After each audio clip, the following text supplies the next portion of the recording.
Hola buscador, mi nombre es Estefan y te doy la bienvenida a este espacio virtual de descubrimiento y crecimiento personal. Aquí te recopilo y expongo hechos, noticias y teorías para que tú mismo mediante tu inteligencia y tu intuición integres lo que más te conviene y se ajusta a este instante de tu vida.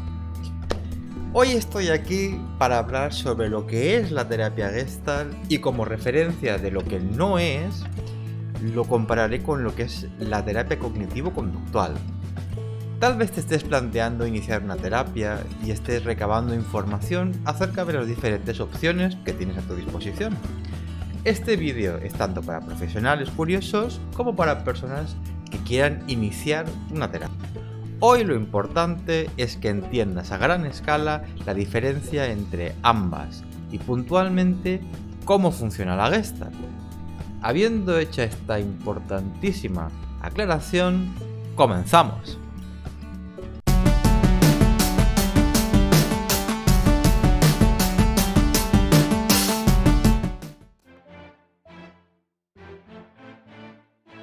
Esta presentación la he preparado de tal forma que va a haber una introducción, una comparación entre la Gestalt y el cognitivo-conductual.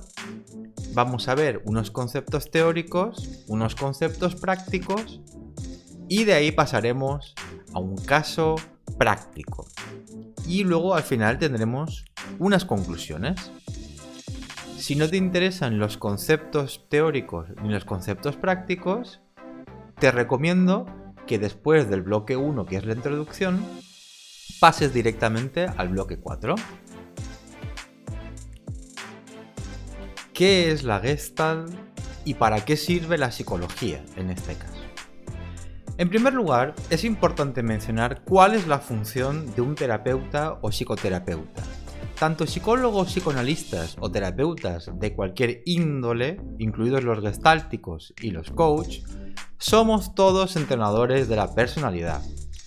La diferencia radica en cómo cada corriente interpreta o facilita este entrenamiento. ¿Entrenador de la personalidad, digo? Pues sí. Hay un concepto muy arraigado de que la gente que hace terapia está mal. Esto ha estigmatizado tanto a los profesionales como a las personas que los visitan, como gente apestada y médicos que tratan a la gente apestada. Es muy interesante que en otros países donde la cultura difiere de la nuestra, es completamente normal comentar en público que uno va a terapia. Aquí, cuando uno comenta este hecho, la reacción automática, sea verbalizada o no, suele ser la de pobre que tiene que ir a terapia, ¿qué le pasará? ¿Qué le pasará? Es interesante cómo el entrenamiento del alma o de la mente no gocen del mismo prestigio que ir al gimnasio o entrenar el cuerpo. Pasamos al segundo punto. ¿Qué es la terapia Gestalt? La Gestalt es una filosofía de vida y concretamente una ramificación de la psicología que carece de un sistema de etiquetado de enfermedades. Según esta corriente, todos somos en cada momento la mejor versión de nosotros mismos que nos es posible. Nuestros conflictos o situaciones no resueltas, que en apariencia solo son nuestros, son conflictos compartidos, de relación o interacción, que para que puedan llegar a existir y ocurran, hubo en el pasado o ha de haber en el presente un otro que promueva directa o indirectamente este conflicto. Esto que me afecta tanto a mí como al otro, o en este caso a mi entorno en general, en Gestalt solo puede resolverse en la relación o zona de interacción, que es el espacio o lugar que comparten el terapeuta y el cliente. En Gestalt, el cliente resuelve sus conflictos con el terapeuta, dentro de la sesión, dentro de la terapia. Esta es sin duda una de las diferencias más grandes respecto del cognitivo conductual. El siguiente punto del que hablaremos es cómo se trabaja en la terapia Gestalt. Gestalt o Gestaltung en alemán significa formación de algo o que algo está tomando forma o se está configurando.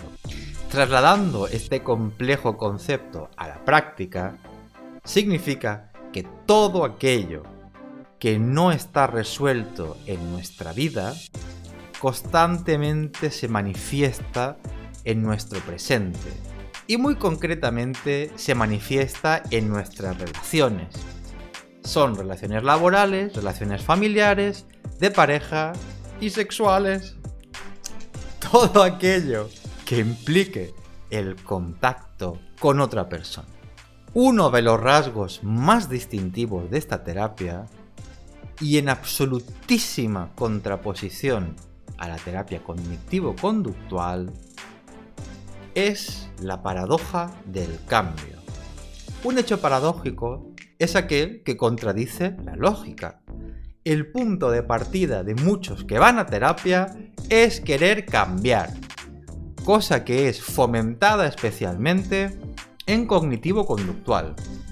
En total oposición, en la Gestalt, el cambio a fomentar es la aceptación de lo que uno es, experimenta y siente en el presente, en vez de lo que debería o querría ser y sentir. Aunque esto pertenezca a otro episodio, es importante mencionar que lo que se forma o configura, hablando de la Gestalt, en Gestalt, valga la redundancia, se llama figura, y esta figura depende de un fondo.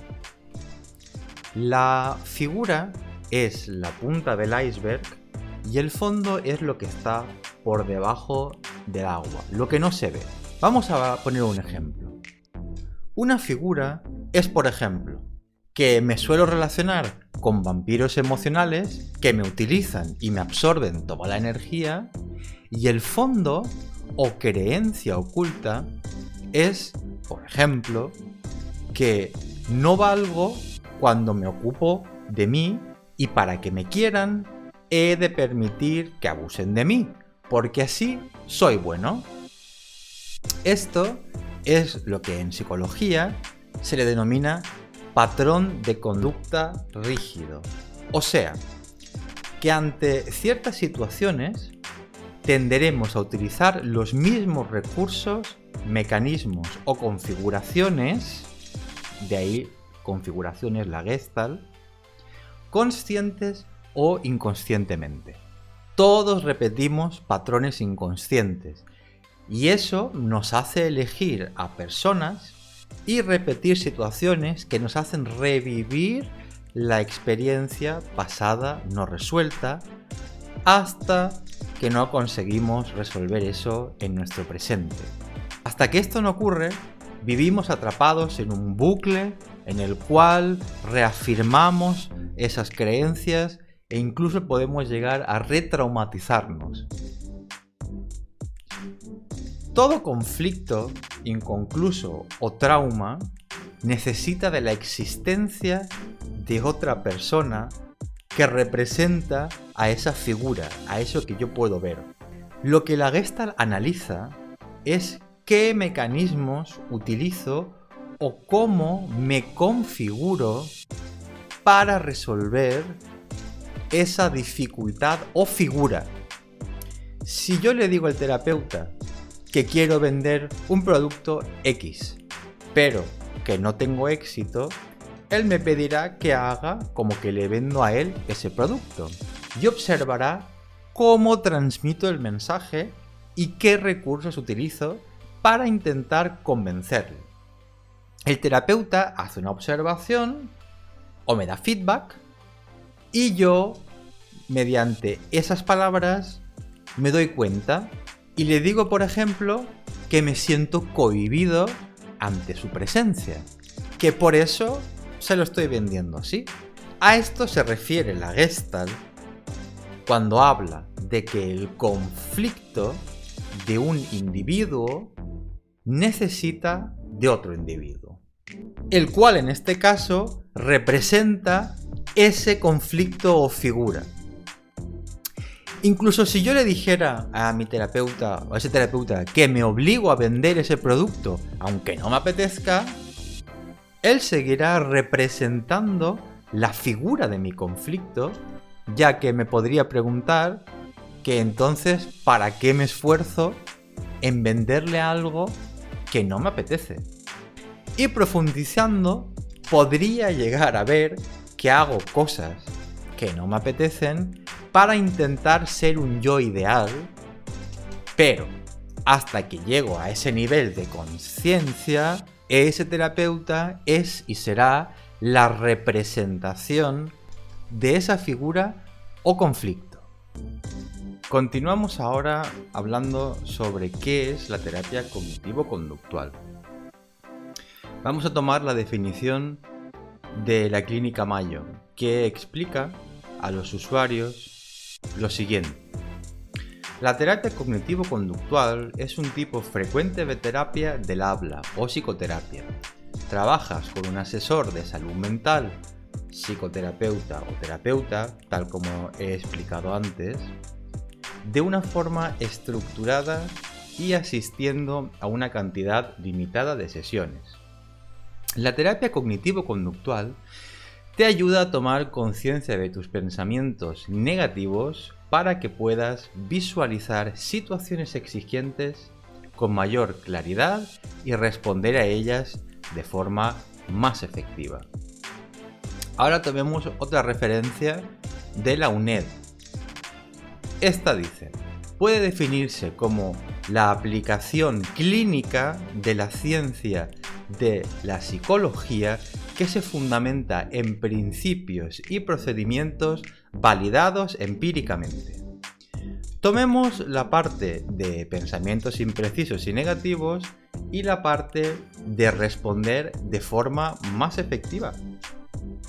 Aquí se me transmite de forma implícita que mis pensamientos negativos me llevan a tener conductas inefectivas, que hago algo que no está bien, que es negativo, o si rizamos el rizo, podría hacerlo de forma más efectiva o mejor.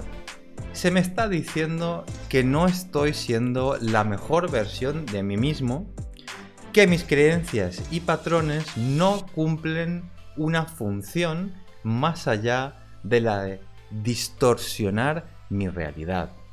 Pasemos a la parte de la fundamentación en principios y procedimientos validados empíricamente, lo cual, traducido, significa que cuando yo manifiesto o presento una enfermedad o síntoma muy concreto, el terapeuta, utilizando métodos muy concretos, los cuales ya están en un manual, los va a aplicar.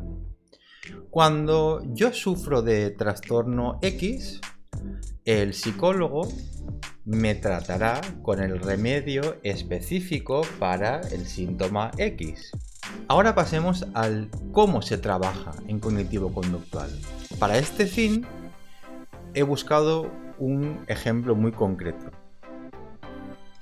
Si yo voy a terapia y le cuento al terapeuta que he empezado a tener ataques de pánico y que no quiero ir a trabajar o tener contactos sociales por miedo a que se me vuelva a presentar, este me va a dar herramientas para anticiparme o autoprepararme. Así, cuando vaya a trabajar o esté teniendo contacto social y sienta esas sensaciones corporales o situaciones que podrían desencadenar los ataques, yo poder actuar de forma efectiva. En este caso concreto, el terapeuta podrá abordar mis ataques de pánico de 3 formas diferentes. La primera, el terapeuta me ayuda a identificar los modelos de pensamiento o creencias que me inducen a interpretar erróneamente las sensaciones y asumir que está ocurriendo lo peor. Estos modelos de pensamiento o creencias están profundamente arraigados y se requiere práctica para detectarlos y después modificarlos. Segundo, el terapeuta me enseña ejercicios respiratorios que me tranquilicen y que pueden evitar la hiperventilación o respiración excesivamente rápida que suele tener lugar durante un ataque de pánico. Y en tercer lugar, el terapeuta me puede ayudar a hacerme cada vez menos sensible a las sensaciones corporales alarmantes y a los sentimientos de terror. Esto se consigue ayudando a la persona a probarse a sí misma poco a poco y de forma segura en los lugares y situaciones a los que ha estado rehuyendo. En este escenario, del cliente que sufre ataques de pánico, no importa la función que estos realmente cumplen, para qué le está pasando a la persona, para qué los necesita, ante qué se está protegiendo, cuándo lo aprendió y sobre todo, y lo más diferenciador, es que el cliente no sana en presencia del terapeuta. El cliente no revive o experimenta un ataque de pánico junto al terapeuta. No es relevante para esta corriente que yo como individuo me sane mediante la relación terapéutica. Aquí no me sano dentro de la terapia, sino fuera de la terapia. Al ser el cliente una persona que maneja percepciones deformadas e ineficientes, el terapeuta es quien posee las percepciones eficientes y realistas. Aquí podemos observar la misma relación que hay entre un médico y un paciente, en la cual el médico sabe y el paciente no sabe, más allá de poder describir sus síntomas. Este mismo vínculo se da en las relaciones familiares, en las que los papás saben y el hijo que aún está aprendiendo no sabe y toma aquello que le dan sus padres. Esta ha sido, a grosso modo, la comparativa entre la Gestalt y el cognitivo-conductual, que es la corriente más conocida o la que más se utiliza en todo el mundo. Es notorio que mi predilección es hacer la terapia Gestalt, y aunque no esté de acuerdo en lo personal con los principios de la corriente cognitivo-conductual, es una terapia fantástica y válida para muchas personas. Hay ciertos tipos de individuos y de temáticas que solo pueden ser abordados mediante el enfoque de la cognitivo-conductual y donde la Gestalt no tiene cabida. Estos son pacientes psicóticos, pacientes esquizofrénicos y derivados de la psicosis. Así como en la Gestalt la metodología cognitivo-conductual se podría percibir como rígida e impersonal, los cognitivos conductuales podrían percibir a la Gestalt como una corriente sin estructura, sin base científica, incluso como unos hippies sectarios que no deberían ni de practicar el oficio de la terapia. En Gestalt sí que hay teoría, pero esta no tiene validación científica. Y esta ha sido hoy la primera parte de las 4 partes. La introducción a qué es la terapia Gestalt. Te agradezco muchísimo que hayas elegido quedarte a ver hasta este punto final del vídeo y te invito a que mires los vídeos que vienen a continuación. Te deseo un maravilloso camino en la vida de búsqueda y lleno de inspiración.